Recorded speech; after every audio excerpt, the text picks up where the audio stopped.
KaraokeBooks. The Marvelous Land of Oz. Lyman Frank Baum. Audiobook.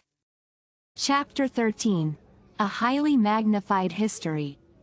It is but honest that I should acknowledge at the beginning of my recital that I was born an ordinary woggle-bug, began the creature, in a frank and friendly tone. Knowing no better, I used my arms as well as my legs for walking, and crawled under the edges of stones or hid among the roots of grasses with no thought beyond finding a few insects smaller than myself to feed upon. The chill nights rendered me stiff and motionless, for I wore no clothing, but each morning the warm rays of the sun gave me new life and restored me to activity. A horrible existence is this, but you must remember it is the regular ordained existence of wogglebugs, as well as of many other tiny creatures that inhabit the earth. But destiny had singled me out, humble though I was, for a grander fate.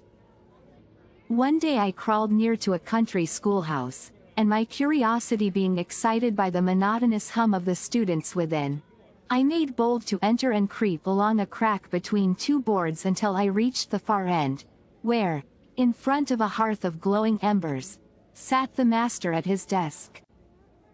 No one noticed so small a creature as a woggle-bug, and when I found that the hearth was even warmer and more comfortable than the sunshine, I resolved to establish my future home beside it. So I found a charming nest between two bricks and hid myself therein for many, many months. Professor Know-it-all is, doubtless, the most famous scholar in the land of Oz, and after a few days I began to listen to the lectures and discourses he gave his pupils. Not one of them was more attentive than the humble, unnoticed woggle-bug, and I acquired in this way a fund of knowledge that I will myself confess is simply marvelous. That is why I place T.E. thoroughly educated upon my cards. For my greatest pride lies in the fact that the world cannot produce another woggle-bug with a 10th part of my own culture and erudition. I do not blame you, said the Scarecrow. Education is a thing to be proud of. I'm educated myself. The mess of brains given me by the great wizard is considered by my friends to be unexcelled. Nevertheless, interrupted the Tin Woodman, a good heart is, I believe, much more desirable than education or brains. To me, said the Sawhorse, a good leg is more desirable than either. Could seeds be considered in the light of brains? Inquired the Pumpkinhead, abruptly.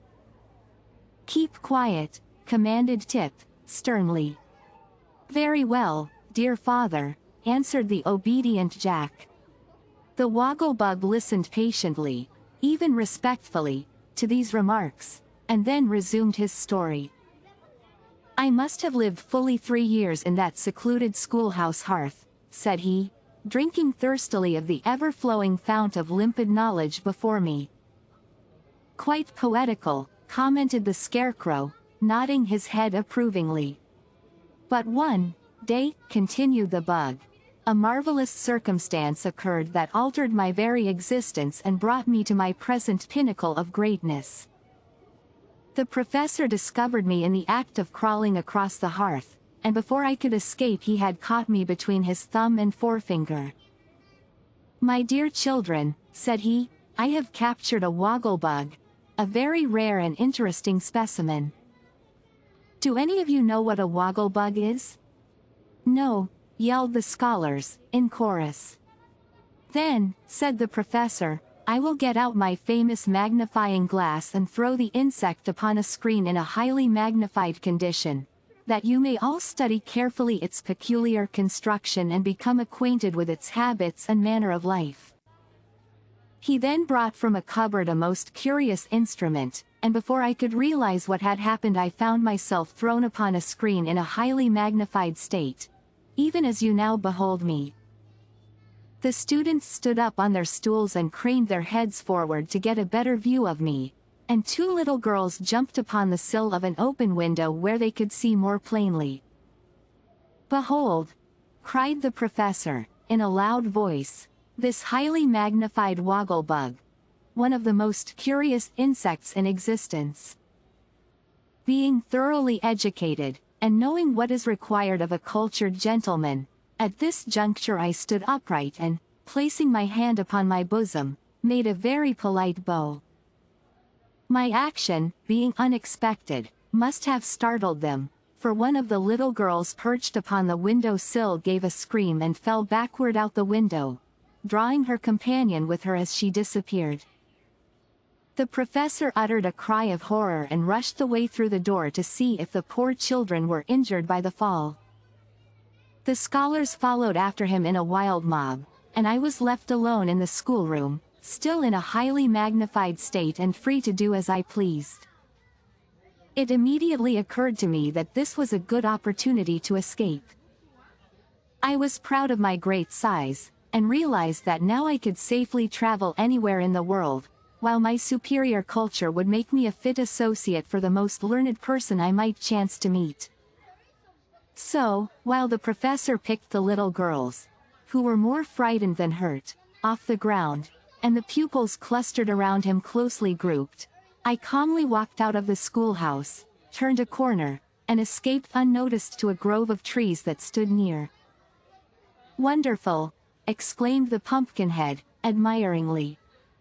"It was, indeed," agreed the Woggle-Bug. "I have never ceased to congratulate myself for escaping while I was highly magnified, for even my excessive knowledge would have proved of little use to me had I remained a tiny, insignificant insect." "I didn't know before," said Tip, looking at the Woggle-Bug with a puzzled expression, "that insects wore clothes." "Nor do they, in their natural state," returned the stranger. "But in the course of my wanderings I had the good fortune to save the 9th life of a tailor, tailors having, like cats, 9 lives, as you probably know." The fellow was exceedingly grateful, for had he lost that 9th life it would have been the end of him, so he begged permission to furnish me with the stylish costume I now wear. "It fits very nicely, does it not?" And the Woggle-Bug stood up and turned himself around slowly, that all might examine his person. "He must have been a good tailor," said the Scarecrow, somewhat enviously. "He was a good-hearted tailor, at any rate," observed Nick Chopper. "But where were you going, when you met us?" Tip asked the Woggle-Bug. "Nowhere in particular," was the reply, "although it is my intention soon to visit the Emerald City and arrange to give a course of lectures to select audiences on the advantages of magnification." "We are bound for the Emerald City now," said the Tin Woodman, "so, if it pleases you to do so, you are welcome to travel in our company." The Woggle-Bug bowed with profound grace. "It will give me great pleasure," said he, "to accept your kind invitation, for nowhere in the land of Oz could I hope to meet with so congenial a company." "That is true," acknowledged the Pumpkinhead. "We are quite as congenial as flies and honey. But, pardon me if I seem inquisitive, are you not all rather, rather unusual?" asked the Woggle-Bug, looking from one to another with unconcealed interest. "Not more so than yourself," answered the Scarecrow. "Everything in life is unusual until you get accustomed to it." "What rare philosophy!" exclaimed the Woggle-Bug, admiringly. "Yes, my brains are working well today," admitted the Scarecrow, an accent of pride in his voice. "Then, if you are sufficiently rested and refreshed, let us bend our steps toward the Emerald City," suggested the Magnified One. "We can't," said Tip. "The Sawhorse has broken a leg, so he can't bend his steps. And there is no wood around to make him a new limb from. And we can't leave the horse behind because the Pumpkinhead is so stiff in his joints that he has to ride." "How very unfortunate," cried the Woggle-Bug. Then he looked the party over carefully and said, "If the Pumpkinhead is to ride, why not use one of his legs to make a leg for the horse that carries him? I judge that both are made of wood."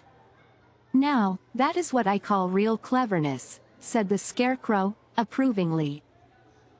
I wonder my brains did not think of that long ago. Get to work, my dear Nick, and fit the Pumpkinhead's leg to the sawhorse. Jack was not especially pleased with this idea, but he submitted to having his left leg amputated by the Tin Woodman and whittled down to fit the left leg of the sawhorse. Nor was the sawhorse especially pleased with the operation, either, for he growled a good deal about being butchered, as he called it, and afterward declared that the new leg was a disgrace to a respectable sawhorse. I beg you to be more careful in your speech, said the Pumpkinhead, sharply. Remember, if you please, that it is my leg you are abusing. I cannot forget it, retorted the sawhorse, for it is quite as flimsy as the rest of your person. Flimsy? Me flimsy, cried Jack, in a rage. How dare you call me flimsy? Because you are built as absurdly as a jumping jack, sneered the horse, rolling his naughty eyes in a vicious manner. Even your head won't stay straight, and you never can tell whether you are looking backwards or forwards. Friends, I entreat you not to quarrel, pleaded the Tin Woodman, anxiously. As a matter of fact, we are none of us above criticism, so let us bear with each other's faults. An excellent suggestion, said the Wogglebug, approvingly. You must have an excellent heart, my metallic friend. I have, returned Nick, well pleased. My heart is quite the best part of me. But now let us start upon our journey. They perched the one-legged Pumpkinhead upon the sawhorse, and tied him to his seat with cords, so that he could not possibly fall off. And then, following the lead of the Scarecrow, they all advanced in the direction of the Emerald City. If you liked what you heard, please subscribe to the channel.